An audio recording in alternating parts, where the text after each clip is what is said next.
Hello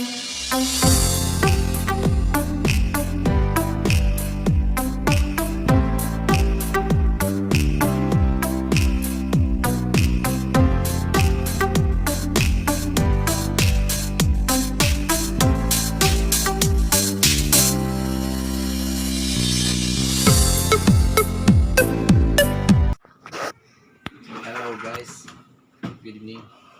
I wanted to share with you my new toy. Kasi isa pa lang siya. So, susunod siguro marami na. So, eto. My new toy, RC Boat Ocean Explorer. So, i-unbox natin siya, no? At eto. Na-enjoy ko ito nung aking unang tinesting. Nung tinesting ko to, talagang pack na pack. So, meron siya, yun, siyang capsize protection. May self-righting to. So, pwede siyang umiikot siyang kusa kahit pag nakataob siya. So, yan, 35 kmh for kids and adults to play indoor and outdoor. So, pwede siyang so, enjoy siyang laruin. Brushless motor na siya. And then 2.4 gigahertz. So ito at ang kanyang operation distance 100 meters up. So malayo-layo na rin. So ayan. Buksan na natin. So guys, hindi lang mga bata ang naglalaro pwede rin tayong mga adult na. Kailangan paminsan-minsan mag-enjoy din tayo at balikan yung ating mga nakalipas na pagkabata. So, ano nasa loob? Yan. Ang nasa loob. Yun. Yun. Ito yung loob niya, no? So yun guys. Ito yung nasa loob. See? Flawless. So, una, meron sa loob. At yan, ang ginagawa dyan ay tinatapon. Yan. Ito na, guys. Anong mga kasama niyan sa loob? So, meron tayong remote control. Maganda siya. So, ito yung left and right, and then forward at backward. Ipupush mo siya.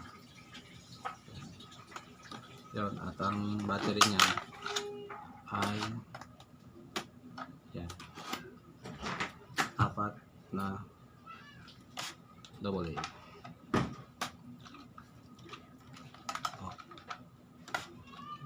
Okay. Yan. Remote control. And then, may kasama pa yung charger. Sarili siyang charger. And then, battery. Isa 7.4 volts. 500 milliamperes. And then yung mga stand niya dito, ito stand, assemble mo siya. Yun, may giveaway sa night. And then may extra akong propeller tools. Yan, propeller. Propeller siya, no? Ano to? Tingnan natin. Yan, Allen wrench. And then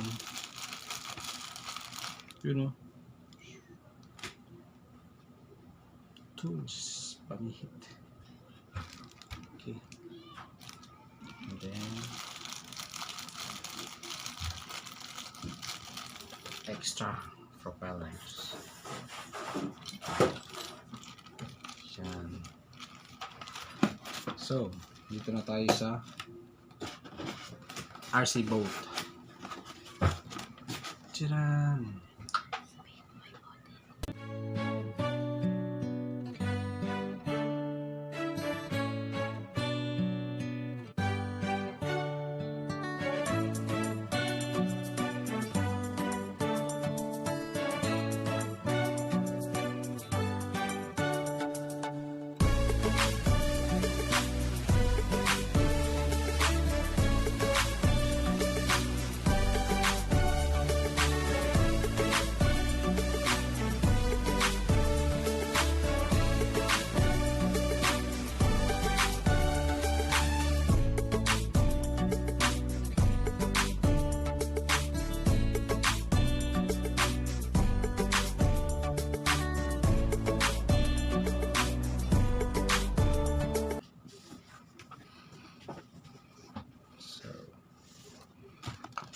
Rotor, left and right, and then propeller. So, mag-cover siya, maganda. Ayan, buksan natin ang loob. Yeah. Yun, sa loob. And then yung makina niya. Brushless siya. Then yung receiver, andun. Then yung kanyang servo motor. Para gumana siya na left and right. Siya yung nag-push ng timon. Yan. Ano pa? So, yung battery dito yan nilalagay. Yan. Yan, kukunik mo sila.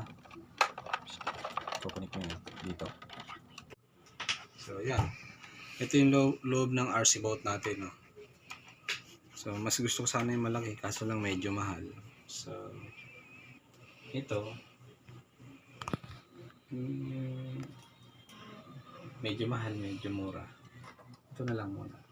So, ang kanyang shop, isang flexible shop.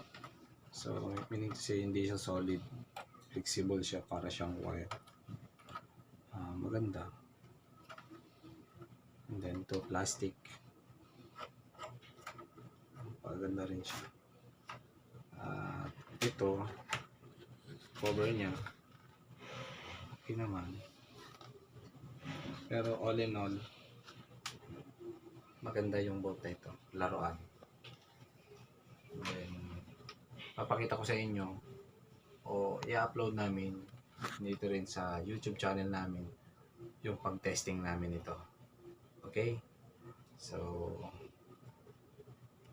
subscribe lang kayo sa aming channel para sa mga susunod pang videos o mga toys na magkakaroon kami. At hindi lang nga pala ito ang pinipictured namin, kundi mga technical like aircon. Yun talaga kasi yung trabaho ko. Gusto ko lang i-share yung aking laruan. So, yun.